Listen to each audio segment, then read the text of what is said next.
வேலும் வாளும் உண்டாக்கிய இரத்த கடலில் பயங்கர மூச்சு விட்டு மிதந்து கிடக்கும் வீரர்களின் மண்டை ஓடுகளை முத்தமிட்டபடி பயணம் நடத்தும் முறிந்த எலும்பு துண்டுகளையும் மறந்த நரம்பு துளைகளையும் கண்டு முகம் சுளிக்காமல் முகாரி பாடாமல் முதுகு காட்டாமல் முன்னேறி என்று முரசொலித்து எஞ்சிய வீரர்களை நெஞ்சுரம் கொள்ள செய்து எந்த நேரத்தில் எந்த இடத்திலிருந்து ஈட்டி பாயுமோ எதிரியின் கலை பாயுமோ என சாவு முகட்டிலேயே வினாடிகளை கழித்தும் வீரர்களுக்கு அழகல்ல என்ற போர்க்களத்து அரிச்சுவடியை தவறையும் மறந்து விடாமல் மரணம் மா வீரர்களுக்கு தரப்படும் மனச்செண்டு மங்கையின் இதழை விட சுவையானது என்ற மனோபலத்தோடு படையை நடத்தி செல்பவரே பராக்கிரமசாலி பைந்தமிழச்சி என்ற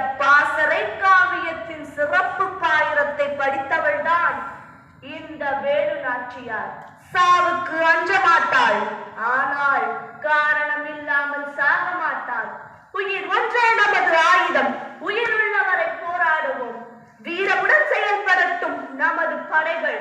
தாய் மண்ணை தொட்டவனை தாய் தடுத்தாலும் விடக்கூடாது. தாயகத்திற்கு நிம்மதி கொடுத்தே தீர வேண்டும். வெற்றிவேல் வீர